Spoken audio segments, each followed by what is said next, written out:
ఇప్పుడు మన సుమిత్రానంద మాతాజీ గారికి హ్యాండ్ ఓవర్ చేద్దాం. వారి దగ్గర నుంచి సందేశం తీసుకుందాం.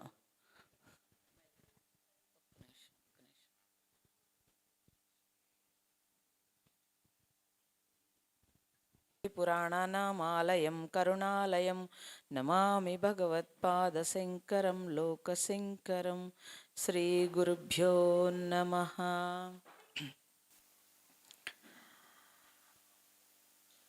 వేదికను అలంకరించిన సంతులకి, అలాగే మేధానందపురి గారికి, దుర్గాప్రసాద్ గారికి, మండలేశ్వర్లకి, అందరికీ కూడా వారి పాద పద్మములకి నా నమస్కారములు. ఆత్మస్వరూపులందరికీ కూడా నా హృదయపూర్వక నమస్కారం. 3 రోజుల నుంచి ఈ కార్యక్రమం మీరే ఎక్కువ అలసిపోయారు మాకంటే కూడా పాపం. ఎందుకనంటే కిందకి వెళ్ళాలి, భోంచేయాలి, పైకి రావాలి, ఇక్కడ కూర్చోవాలి, పనిష్మెంట్లా కూర్చోబెడతారు, మైకులు వదలరు. అలా పాపం నడుం పోటొచ్చిన చాలా కష్టపడి కూర్చుని, అంటే ఎందుకు అదంతా, ఏదో ఒక ముక్క నేర్చుకుని మనం తరించాలి అనే తాపత్రయంతో కూర్చున్నారు. ఆ విషయం అర్థమవుతుంది. మాతాజీ చెప్పినట్టు ఎప్పుడవుతుందా ఇంటికి వదులుతారా, ఇలా స్కూల్ పిల్లలు వదిలితే ఇంటికి పారిపోయినట్టు పారిపోవడానికి రెడీగా ఉన్నారు. అయితే మరి మేధానందపురి గారు ఉండిపోయారు. కానీ మళ్ళీ మేము అంటే మీరు బాబోయ్ అంటారని భయం వేసి నేను అనట్లేదు. స్వామి మాట్లాడలేదు ఇంకాను. వారితో మాట్లాడిస్తే ఇప్పుడు ఆ టైం అంతా వారు తీసేసుకుంటారు. చంద్రానంద్ గారు కొంచెం ఎక్కువ టైం తీసేసుకుని అందరిని ఇబ్బంది పెట్టారు. ఇదైతే నిజం. ఎందుకంటే మేధానందపురి గారి టైం అంతా చంద్రానందపురి గారు తీసేసుకున్నారు. నేనేం చేయలేను. ఇద్దరిది ఒకే సంప్రదాయం, ఒకే వస్త్రాలు చూడండి. అందుకు నన్ను క్షమించి స్వామి ఈవిని తిట్టండి. నేను మీ టైం అంతా ఈవిడ తినేసారండి. నేను చెప్తున్నాను ఓ పక్కనే అమ్మ టైం అని, ఎక్కడికో వెళ్ళిపోయారు. ఇది ప్రాబ్లం. అందుకని తప్పు అది. కాకపోతే ఏం చేయమండి, అందరూ అలసిపోయి ఉన్నారు కాబట్టి టైము కష్టంగా ఉంది. తర్వాత నేను దీని గురించి చెప్తానని వాళ్ళందరూ అలా కూర్చుని ఉన్నారు. నేను అందుకే లాస్ట్ పెట్టుకున్నాను. ఎక్కడ లేచి వెళ్ళిపోతారో అని నేను లాస్ట్ పెట్టుకున్నాను. అందరూ లేచి వెళ్ళిపోతారని. మరి మాట ఇచ్చి ఉన్నాను, ఒకరోజు కింద ఒకరోజు పైన. ఇప్పుడు మధ్యలో నాయనా మైక్ ఉంచమ్మ, నా కంఠం అసలే పోయింది. నువ్వు కరెక్ట్గా మైక్ చూసుకోలేకపోతే నీకు పేమెంట్ రాదు ఇప్పుడు. కాబట్టి అయితే అమ్మ చెప్పారు ప్రణవేశ్వరుడు. తర్వాత ప్రణవ ఆశ్రమం అంటే మీరందరూ చాలామంది అనుకుంటున్నారు ఆశ్రమం అంటే చక్కగా ప్రశాంతంగా ఉండొచ్చు, వాళ్ళు సాత్విక ఆహారం పెడతారు, హాయిగా తిని రూమ్లో ఫ్యాన్ వేసుకుని సెల్ ఫోన్ చూసుకుంటూ శుభ్రంగా కబుర్లు చెప్పుకోవచ్చు. అంటే అన్ని ఆశ్రమాల్లోనూ ఇదే చేస్తున్నాం మనం. వాళ్ళు అందుకు పెట్టలేదు ఆశ్రమాలు, కానీ మనం చేసేది మాత్రం అందరం కూడా అదే పని చేస్తున్నాం అక్కడ. ఇది పెద్ద డేంజరు, ఇది తెలుస్తోంది మాకు కూడా. ఆశ్రమం అనేది భయం వేసి వస్తుంది నాకు కూడాను. అందుకని మేము లైట్కి స్విచ్లు అన్నీ, కరెంట్ స్విచ్లు బయట పెట్టుకున్నాం. అవన్నీ కట్టేసుకుంటూ వెళ్ళిపోతే కరెంట్ పోయిందనుకుని బయటకు వస్తారు కనీసం అని చెప్పి నేను మెయిన్ ఒకటే పెట్టమన్నాను, మెయిన్ ఒకటే ఆర్పేద్దామని. మళ్ళీ ఏదో వాళ్ళు అలా పెట్టారు. అయితే ఇదంతా చూస్తుంటే ఈ చిత్రం, వీళ్ళందరూ సెల్ ఫోన్లు చూసుకోవడానికి, ఫ్యాన్లు వేసి పడుకోవడానిక ఇంతమంది మేము కష్టపడ్డాం అనేది మాకే వైరాగ్యం వచ్చేస్తుంది. నేను ఇక్కడ ప్రణవ ఆశ్రమం అంటే ఓంకారాన్ని ఆశ్రయించటము అంటే, ఆశ్రమం అంటే ఆశ్రయించుట అని అర్థం. ఆశ్రయించుట, దేన్ని ఆశ్రయించటము? ప్రణవాన్ని, అంటే ఓంకారాన్ని ఆశ్రయించడం. కొట్టచ్చు చెప్పట్లే, అబ్బాయి పాపం కష్టపడుతున్నాడు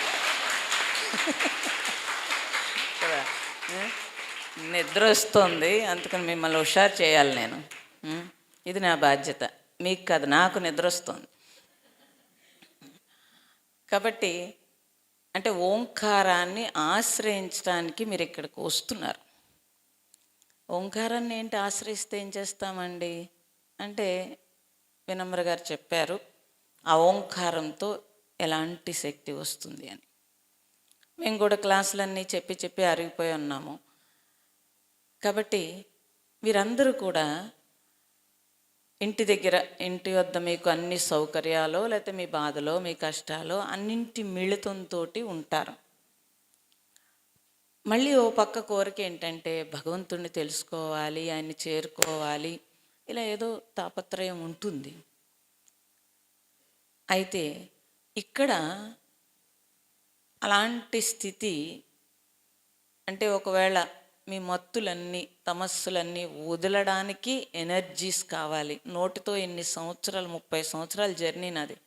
ఈ 30 సంవత్సరాల నుంచి నోటితో చెప్పి చెప్పి విసిగిపోయి ఇంకా మరి తిట్టకూడదు అలాగా, ఎందుకులే ఇంకా మన వల్ల కాదు, కనీసం కొంత ప్రకృతి ఎనర్జీతోటైనా కొంత ఉద్దీపన చెందుతారేమో అన్న తాపత్రయం ఒకటి.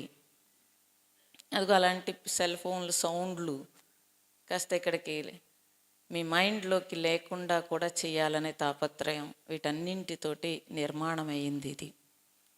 దీనిలో భాగంగానే మీరు అక్కడ ప్రతిష్ఠించిన శిల చంద్రశిల. అయితే మీరెక్కడ ప్రపంచంలో చూసి ఉండరు 3 శివలింగాలు ఏకదాటి మీద ఉండడం అనేది ఇప్పటి వరకు ప్రపంచ చరిత్రలో ఎక్కడా జరగలేదు, ఎక్కడా లేవు. మేము అంటే అలాంటి పబ్లిసిటీ నేను ఇప్పుడు వదిలేస్తే రవిశాస్త్రి సోషల్ మీడియాలో ఇదొక్క శివలింగం ఇంత అద్భుతం చూసారా, మళ్ళీ మీరు చూడలేరు అని 100 వేస్తాడు. అలా సోషల్ మీడియాలో టిక్కుమని వేసేది కాదు ఇది మీరు గుర్తుపెట్టుకోవాలి. అలా పీపుల్ అందరూ చూడటానికే వస్తారు. ఈ కంటితో చూసి చర్చించుకుని వీళ్ళతో మాట్లాడుకుని వెళ్ళిపోతారు. దానివల్ల ఉపయోగం ఏమి ఉండదండి. దానివల్ల అస్సలు అనాపైసా ఉపయోగం ఉండదు. అయితే 3 గ్రంథుల విక్షేపణ ఇది. 3 గ్రంథులు విక్షేపణ అన్నప్పుడు అది వేదాల్లో మనకి 3 గ్రంథుల విక్షేపణ అని చెప్పారు. భగవాన్ రమణ మహర్షి మనోస్థితి, మనోలయము, మనోనాశనము అని చెప్పాడు. ఇవి స్థితులు, స్థితులు. అంటే స్థాయిలు అంటే మరి మనం డబ్బుతో స్థాయిలు, ఈ స్థాయి ఆ స్థాయి, వీడెంత గొప్ప, పోస్టులు, పరపతులు, స్థాయిలు, ఇవన్నీ అవి కాదు నేను చెప్తుండగా. అంతరముగా ఎన్నో జన్మల నుంచి మీరు అనేక జర్నీ చేసుకుంటూ వస్తారు ఇక్కడికి. ఆ జర్నీ ఏదైతే ఉందో ఆ జర్నీలో మీ సంస్కారాలు లేకపోతే మీ వాసనలు, అంటే సంస్కారాలు, వాసనలు ఇవన్నీ కూడా ప్రతి జన్మలోనూ ఒక మూట కట్టుకుని మనం వస్తాం. వాటన్నింటినీ వదలడమే బంధ విమోచనం అన్నారు. మీరు బంధం అంటే ఏమనుకుంటారు? ఇల్లు పిల్లలు అనుకుంటారు. నేను బంధం వదిలేయండి అని చాలాసార్లు క్లాస్లో చెప్తే, అదేనండి పిల్ల పెళ్ళైపోతే, పిల్లోడు పెళ్ళైపోతే, లేకపోతే మా వారు కనుక మీరు ఆశీర్వదింతే ఆయన కూడా ఇక్కడికి వచ్చేస్తే నేను ఇక్కడికి వస్తానని చెప్పారు చాలామంది. అది కూడా మళ్ళీ నానెత్తి మీదే బరువు, నానెత్తి మీద. అలాంటి కాదు బంధం అంటే. మీరు జన్మల నుంచి తెచ్చుకున్న వాసనలు, సంస్కారాలు, దాని విమోచన, అది బంధ విమోచన. అవన్నీ మనం ఎంత వద్దనుకున్నా లెగుస్తూ ఉంటాయి. కాబట్టి దానికి సంబంధించి ఒక బలం కావాలి. ఇది నేను చేసింది కాదండి, ఇవన్నీ కూడా మన మహాత్ములు వాళ్ళ ప్రయోగాలు బోళ్ళు ఉన్నాయి. మీరు సీరియల్స్ వాటి ప్రయోగాలు చూసి ఇవన్నీ ఎప్పుడో మర్చిపోయారు. మర్చిపోవడం వల్ల మీరు మర్చిపోయి మీ పిల్లలకి ఏం నేర్పుతున్నారంటే, నాకు ఎంత ఆశ్చర్యం అంటే, చిన్న పిల్లల్ని తీసుకుని కిట్టి పార్టీలకు వెళ్తారు, లేకపోతే మాల్స్కి వెళ్తారు, లేకపోతే పుట్టినరోజులకు వెళ్తారు, పెళ్ళిళ్ళకి కూడా చిన్నపిల్లల్ని తీసుకుని వెళ్తారు. మాకు 12 సంవత్సరాలు 13 సంవత్సరాలు వచ్చే వరకు నేను ఒక్క పెళ్ళి చూడలేదు. 13 సంవత్సరాలు వచ్చాక నేను బతిమాలి ఏడ్చేస్తే దొంగచాటుగా మా తాతగారు వాళ్ళు పడుకున్నాక మా అమ్మగారు దొడి తలుపు తీసి ఓ పెళ్ళికి పంపారు. ఎంత ఆశ్చర్యంగా చూశానంటే ఆ పెళ్ళి, ఓహో పెళ్ళి ఇలా జరుగుతుందా, ఎంత అద్భుతంగా అనిపించింది నాకు. మరి మీరు చంటి పిల్లని చంకనేసుకుని పెళ్ళికి వెళ్తారండి. ఏ వేవ్స్ వాళ్ళకి ఇస్తున్నారు, ఎలాంటి గంతులు వేస్తారు. ఆ పెళ్ళిలో తల్లి పిల్లలు ఒకే రకం కట్టుకుని తల్లి డ్యాన్స్ చేస్తుంది, పిల్లలు డ్యాన్స్ చేస్తారు. ఈ చిత్రాలన్నీ చూసి చూసి ఇంక మరి ఈ స్టేజ్ మీద అలా మాట్లాడకూడదు. వీళ్ళ మొహాలు మండ ఇంక మారరు, ఎందుకొచ్చింది, నన్ను క్షమించాలి, స్వాములు ఉండగా అలాంటి మాటలు మాట్లాడకూడదు. ఇదంతా నా బాధ. ఎందుకొచ్చింది, నేను మార్చలేను. కాబట్టి ఆ భగవంతుడి యొక్క శక్తి మార్చాలే తప్పించి ఇంకేది ఇక్కడ మనుషుల్ని మాటలతో ఎవరిని మార్చలేమండి. ఈ మాటలతో ఎవరిని మార్చలేం. కాబట్టి ఆ పంచభూతాల యొక్క శక్తి ఏదైతే ఉందో ఆ శక్తిని ఏకం చేస్తే, ఆ శక్తి యొక్క తరంగం ఒక హాయినిస్తే, ఆ సైలెన్స్ వస్తే ఏమైనా మారతారేమో అనే ఆశతోటి ఇక్కడ ప్రణవేశ్వరుని స్థాపించడం జరిగింది.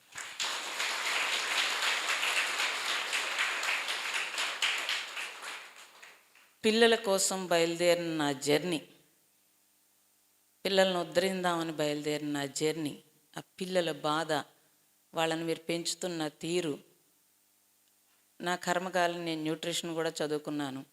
మీరు పెట్టే తిండి ద్వారా వాళ్ళ నరాలు, లేకపోతే వాళ్ళ మైండ్, వాళ్ళ హార్ట్ పార్ట్లు ఎలా పాడవుతున్నాయో బాధొచ్చి పిల్లల క్లాసులు మొదలుపెట్టిన దాన్ని మళ్ళీ పెద్దవాళ్ళకి మొదలుపెట్టి 30 సంవత్సరాలు అయ్యి నేను అరిగిపోయాను, కానీ మీరు మాత్రం మారరు.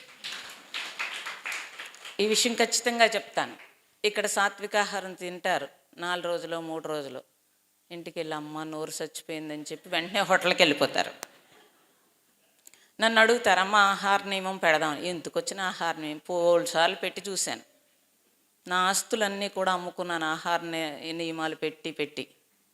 ఇంక వద్దు అనుకున్నాను నేను. అంతే. ఇప్పుడు కూడా అడుగుతారు పిల్లలు, అమ్మ ఆహార నియమం పెట్టండి అని.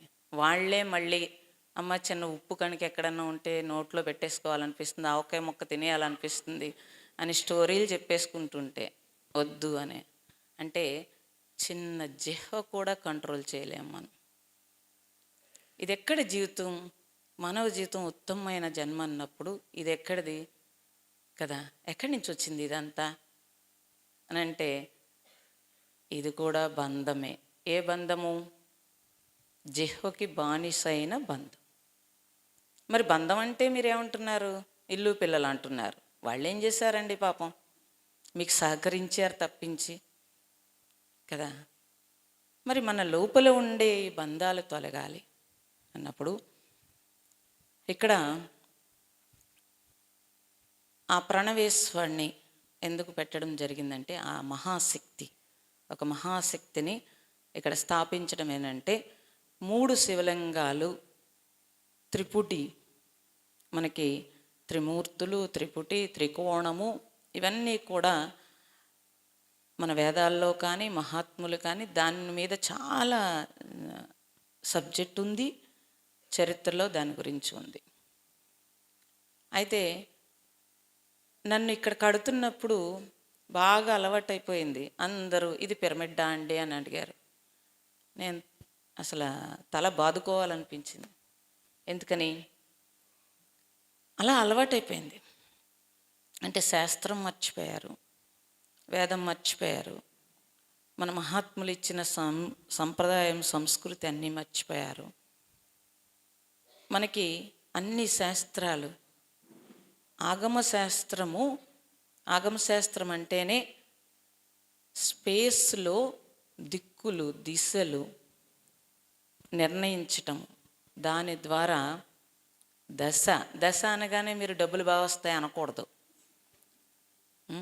ఆ దిశ ద్వారా వెళ్తే దశ మారుతుంది అని అంటే, ఏ దశ మారుతుంది అని అంటే జన్మ నుంచి జన్మ రాహిత్యం వైపుకు వెళ్ళే దశ మారుతుంది. అది దశ అంటే. ఓకే. అప్పుడు దిశానిర్దేశము అన్నప్పుడు, దిశ అంటే మీరేం చేస్తారు? వాస్తని బాత్రూంలో కూడా ఈశాన్యం పెడతాడు. అది కాదండి వాస్తు అంటే. ఉన్న మొత్తం మీ టోటల్ బిల్డింగ్కి ఒకటే వాస్తు ఉంటుంది. 4 దిక్కులు కదండి. 4 దిక్కుల్లో బిల్డింగ్ పెట్టినప్పుడు గాలి వెలుతురు కరెక్ట్గా ఫ్లో అయితే ఆలోచన విధానం కరెక్ట్గా వెళ్తుందని చేస్తారు. ఇక్కడ అలా స్పేస్ని మొత్తము దశ అంటే దిశని మొత్తం నిర్దేశించటము ఆగమ శాస్త్రం ప్రకారము జరిగింది. దాని ద్వారా ఈరోజు మీరు చూస్తుంటారు, దాన్ని పెట్టినప్పుడు కరెక్ట్గా పై శిఖరం నుంచి ఆ రేసు ఇక్కడ ప్రణవేశ్వరుడి మీద ఆ రేసు పడితే కనుక భూమిలో యోగశక్తితో మేము పెట్టిన ఏ శివలింగం అయితే ఉందో, అంటే లోపల అంటే కింద ఫ్లోర్ నుంచి 20 అడుగులు లోతుకు వెళితే పెట్టిన శివలింగము 4 సంవత్సరాల క్రితం ప్రతిష్ట జరిగింది. అదే మొదలు ప్రతిష్ట.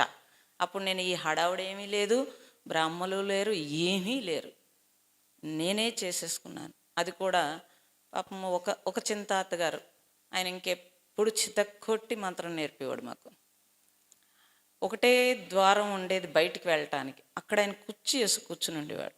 ఎక్కడైనా బయటికి పారిపోతారేమో, వెళ్తే లోపల ఉండాలి, లేదంటే బయటికి ఆడుకోవడానికి వెళ్ళాలంటే ఆయన్ని దాటి వెళ్ళాలంటే నిన్న చెప్పిన మంత్రం నువ్వు పూర్తిగా చెప్పేస్తే తప్పు లేకుండా అప్పుడు పంపిస్తాను. ఈ కంగారులో ఎక్కడో చోట తప్పు వచ్చేసేది. దాన్ని 100 సార్లు రిపీట్ చేస్తే ఈలోగా ఆడుకునే వాళ్ళందరూ ఇంటికి వెళ్ళిపోయేవారు. అటువంటి పరిస్థితి మాకు. ఇంకంత కోపం వచ్చేసేదంటే ఆయన్ని ఏం చేయలేక ఆయన మడత కుర్చీలో రిలాక్స్ అవ్వడానికి కూర్చుంటే ఆ కర్రలాగేసేవాళ్ళం, ఆయన కింద పడిపోయి. అలా నేర్చుకున్న మంత్రం ఈరోజు వారికి రోజు నమస్కారం చేస్తాను నేను. ఆ రోజు తెలియదు మనకి, తెలియదు. మనం అందరం మన పెద్దలు చెప్పిన మాట వినకుండానే పెరిగాం కాబట్టి ఈరోజు సఫర్ అవుతున్నప్పుడు పెద్దలను తలుచుకుంటూ ఉంటాం. ఇవన్నీ ఎలా జరిగినవి అంటే ఆ చిన్నప్పటి నుంచి ఇదంతా జర్నీ, ఈ సంస్కార బలంలో జర్నీలో ఉంది. అది మనదేం కాదు. ఓకే, అయితే అది పడినప్పుడు ఈ భూమిలో ఏదైతే మేము పెట్టామో శివలింగము, ఆ రిఫ్లెక్షను చంద్ర ఆకారంలో పడాలి అని అంటే చంద్రశిల అవ్వాలి. అలాగే మేము పెట్టిన యోగం కరెక్ట్గా ఉండాలి. హుత్రిక్కులు చేసే శాస్త్ర ప్రమాణము అంతా కూడా మంత్రము కరెక్ట్గా ఉండాలి. మీరు ఇప్పుడు చాలా రిలాక్స్గా చూస్తున్నారు నన్ను.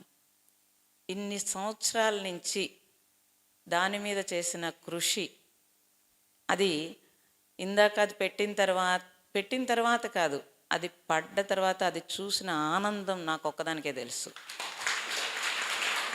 ఎందుకని దాని మీద చంద్రాకారంలో కరెక్ట్గా లోపల కాపర్ శివలింగం పెడితే ఆ కాపర్ ఆకారంలో రిఫ్లెక్షన్ వచ్చింది, ఆ రంగులో రిఫ్లెక్షన్ వచ్చింది, కరెక్ట్గా రిఫ్లెక్షన్ వచ్చింది. అది దాని విశిష్టత ఏంటంటే ఎర్త్ ఎనర్జీ ఏం చేస్తుందంటే భూమి నుంచి శక్తి ఆ పెట్టిన ప్రతిష్ఠ నుంచి పైకి తీసుకొస్తుంది. ఆ స్పేస్లో ఆగమ శాస్త్రం ప్రకారం మనం కరెక్ట్గా కొలత పెడితే, ఇంకా మా ఇంజనీర్ గారు కొంచెం భీమ్ ఇలా జరిపేసి ఆ భీముని కొద్దిగా కొలత జరిపారు. దానివల్ల నేను ఇంకా ఎక్కువ తీసుకునేదల్లా దగ్గరికి చేసుకోవాల్సి వచ్చింది. దానివల్ల ఇంకో సంవత్సరం వేస్ట్ అయిపోయింది నాకు. 1 అంగుళం భీము జరగడం వల్ల నాకు ఇంకో సంవత్సరం వేస్ట్ అయింది. సరిగ్గా నేను ఒక కొలత లెక్క వేసుకున్నాను, తీరా అక్కడికి వచ్చేటప్పటికి ఆ భీము ఎదరికొచ్చింది. మళ్ళీ దాన్ని సరి చేసుకోవడానికి 1 ఇయర్ పట్టింది. అంటే తెలియదు వాళ్ళందరికీ, మామూలుగా చేసుకుంటూ వెళ్ళిపోతారు, మాకే తెలుస్తుంది ఇవన్నీ కూడా. అయితే ఎంత బిల్డింగ్ కట్టినా ఎక్కడో చిన్న పొరపాటు ఎంతకాలం పడుతుంది. అలా మన జీవితాల్లో చేసిన ఒక్క పొరపాటు జన్మలు తీసుకుంటుంది. ఇది మీరు గుర్తించాలి. ఇది గుర్తించకుండా పొద్దున్నుంచి రాత్రి వరకు ఏదో గడిచిందంటే గడిచింది, పరిగెట్టామంటే పరిగెట్టాం, ఎలా అంటే ఏదో చేసుకుంటూ పోతూ ఉంటే జన్మలు అలా పెరిగిపోతూ ఉంటాయి. అంటే ఆ రిఫ్లెక్షన్ అలా పడినప్పుడు ఏమవుతుంది అని అంటే ఈ భూమి ఆకాశం యొక్క ఎనర్జీస్ని కరెక్ట్గా ఈ హాల్లోకి తీసుకురావడము. అలాగే ఈ మధ్య కొత్తగా మొదలుపెట్టారు పౌర్ణమి ధ్యానాలని. ఇవన్నీ సోషల్ మీడియా ప్రభావము. ఒరిజినల్గా అయితే పౌర్ణమి ధ్యానాలు అవి కాదండి. యోగులు మహాత్ములు పౌర్ణమికి మొత్తం శుద్ధై ఉండి ఆహారం నిరాహారముగా ఉండి ఓపెన్లో సముద్రం దగ్గర కానీ గంగా జలాల దగ్గర కానీ నదీ జలాల దగ్గర కానీ మొత్తము మనకి 6 గంటలు 5 గంటల 20 నిమిషాలు ఎంతో ఉంటుంది చంద్రోదయము. దాంట్లో పున్నమి వెలుగు అనేది ప్రతి పౌర్ణమికి ఇన్ని సెకండ్స్ ఇన్ని నిమిషాలని మాత్రమే వస్తుంది. యోగులు ఏం చేసేవారంటే నిరాహారంగా ఉండి లోపలంతా శుద్ధి చేసుకుని ఎలర్ట్గా కరెక్ట్గా ఓపెన్గా ధ్యానం చేసినప్పుడు ఆ ఎన్ని సెకండ్స్ అది వచ్చిందో దాన్ని రిసీవ్ చేసుకుని మళ్ళీ పౌర్ణమి వరకు ఆ ఎనర్జీతోటి ధ్యానాలు చేసేవారు. అటువంటి స్థితి పౌర్ణమి ధ్యానాలకి ఉంది. దాన్ని పట్టుకొచ్చి శుభ్రంగా సంతకాడు తినేసి ఎక్కడ పడితే అక్కడ గొరక పెట్టుకుంటూ మేమందరం నన్ను అడుగుతుంటారు, ఏమండి పౌర్ణమి ధ్యానం ఉందని. లేదమ్మా ఇక్కడ అలాంటివి ఏమి లేవు. ఎందుకని మీ అందరి గొరకలు నేను వింటూ నేను పౌర్ణమికి నేను గొరక పెట్టాల్సిన పరిస్థితి వస్తుంది ఇక్కడ. అంటే సబ్జెక్టు ఏదైతే ఉందో దాన్ని మనం కరెక్ట్గా తెలుసుకుని ఆచరించాలి. తెలియకుండా నేను చేసేసానంటే ఇంకేంటి అది. అయితే ఇక్కడ ఏం చేసామంటే ఇది చంద్రశిల సూర్యకిరణాలని తీసుకుని ఆ కిరణాల నుంచి తనలో ఉండే అదంతా మేము ఇక్కడ బోర్డు పెట్టాలి, అసలు ఈ పార్టీకి అవ్వాలి. పాపం మా సైంటిస్ట్ గారు చాలా దాని వివరణ ఇచ్చి ఉన్నారు, కానీ వారు పాపం మోడీ గారు దాంతో రాలేకపోయారు, చేయలేకపోయాము. నెక్స్ట్ జనరేషన్ కోసం పెడతాం. తర్వాత మొత్తం దాన్ని మ్యాటర్ అంతా కూడా మెటీరియల్ ఏంటి, దాని నుంచి ఏంటి అంటే ఫిజిక్స్ కూడా ఉంది దానికి సంబంధించి, అదంతా కలిపి పెట్టడము. యోగ విద్యలో దాని గురించి నేను వివరణ ఇవ్వడము, 2 కూడా పెట్టడం కోసం ఆ 2 వాల్స్ అలా ఉంచేసాను. ఈ హాల్లోకి వచ్చినప్పుడు ఆ 2 వాల్స్ అలా చూసుకోవడం కోసం, వాళ్ళే చూసుకుని తెలుసుకోవడం కోసం. అయితే ఇక్కడ ఏం చేసామనంటే దానికి సంబంధించి ఈ చంద్రశిల ఏంటంటే క్యాప్చర్ చేస్తుంది. మనము ఆ టైంలో మనం కూర్చుని ధ్యానాలు చేయలేం. గృహస్థులం ఇంకా తప్పదు, పొద్దున్న సాయంత్రం వరకు పనులో లేకపోతే ఆహారమో లేకపోతే ఏం నియమం లేకపోవడమో ఇవన్నీ అలవాటు పడిపోయి ఉన్నారు. ఇప్పుడు నేను వచ్చి కొత్తగా మార్చాలంటే అది వర్కౌట్ అవుతుంది. నన్నే మార్చేస్తారు అర్జెంటుగా, లేదా నన్ను మార్చేసి ఇంక ఈజీగా ఉన్న గురువు ఎవరి దగ్గరకు పోతారు. అలాంటి సిచ్యువేషన్లు కదా. కాబట్టి ఇవన్నీ మనకు అవసరం లేదు. కాబట్టి ఇది ఏంటంటే కరెక్ట్గా ఎప్పుడు తెలిసిందంటే నాకు అది కూడా ఎప్పుడు తెలిసిందంటే ఆ కింద ఎప్పుడైతే మేము యోగలింగం పెడుతున్నప్పుడు నాకు తెలీదు, మేము లోపలికి పెడుతున్నప్పుడు కరెక్ట్గా ఆ రోజు పౌర్ణమి, నేను పౌర్ణమి చూసుకుని ఏం పెట్టలేదు, నేను ముహూర్తం చూసుకోను ఏమీ చూసుకోను, ఇక్కడ ఏమనిపించిందో అది చేయటమే తప్పించి. ఆ రోజు పౌర్ణమి వచ్చింది. ఆ పౌర్ణమిలో మాకు తెలీదు, అది ఎప్పుడో అర్ధరాత్రి రావాలేమో నాకు తెలియదు, కానీ ఆ రోజు మాత్రము మేము 7 గంటలు పెడితే 7 గంటల నుంచి 7:15 వరకు సరైన అంటే చంద్రకిరణాలు వచ్చే స్థితి ఉంది కావును నాకు తెలీదు. నేను కరెక్ట్గా లోపల పెట్టినప్పుడు ఆ కిరణాలు వచ్చి ఆ లోపల శివలింగం మీద తాకుతున్నాయి. నేను చూడలేదు, అంటే అలా చూడలేదు. నేను పైకి వచ్చేసి నేను కూర్చుని ఏదో మాట్లాడుతుంటే నా వెనకాల చంద్రకిరణాలు చూసి పిల్లలు చెప్పారు, మా శిరీష తిన్నగా ఉండరు, ఎక్కడి నుంచో దాన్ని వీడియో తీశారు. తీస్తే అది స్పష్టంగా అక్కడ పడింది. మేము అప్పటికే సెల్ ఫోన్లు అన్నీ తీసేసుకున్నాము, కానీ అది పడుతుంది కాబట్టి ఆవిడ గబగబా అది తీసి ఉన్నారు. నేను మొన్నే చెప్పాను, ఇవన్నీ తప్పు.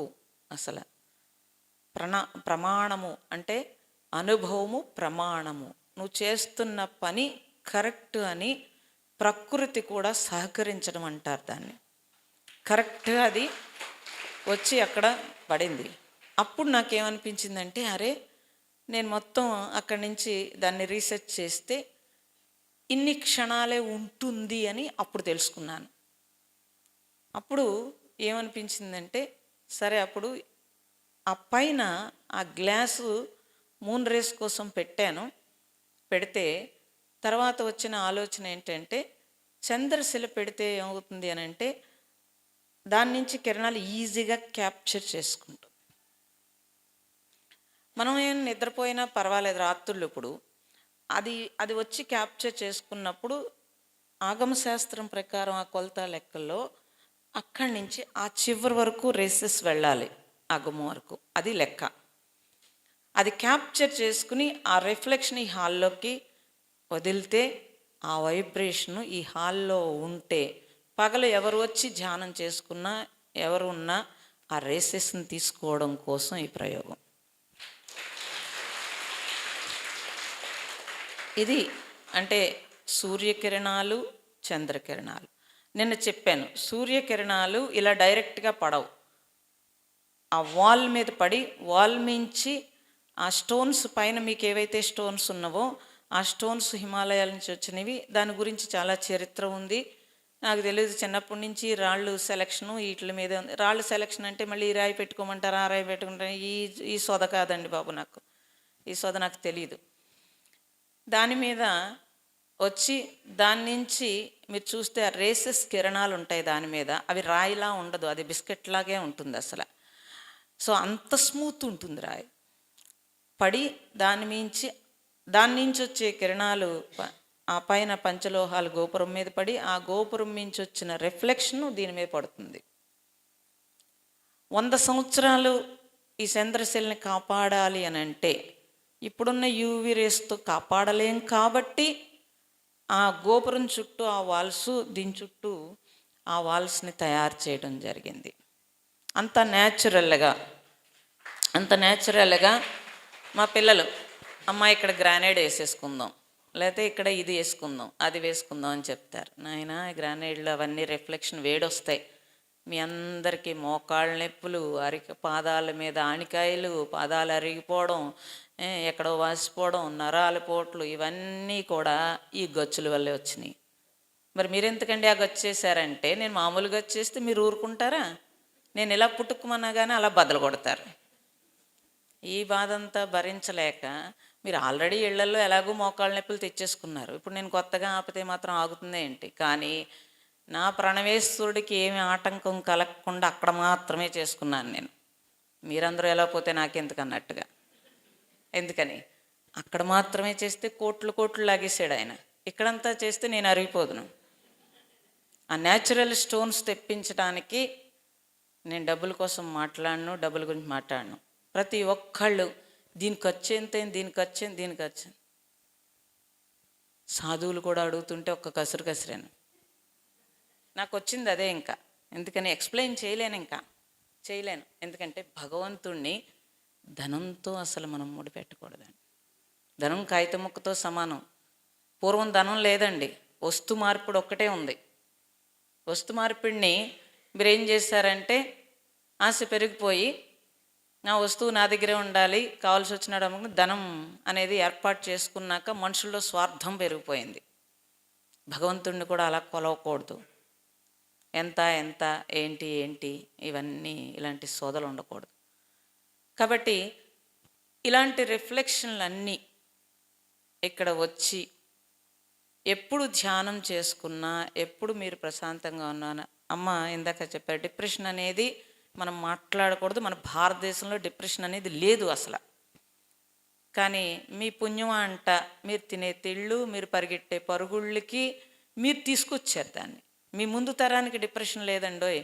ఉంటే మెంటల్ కండిషన్ సరిగ్గా ఉండకపోయి పిచ్చి వచ్చి ఉన్నవాళ్ళు తక్కువ మంది.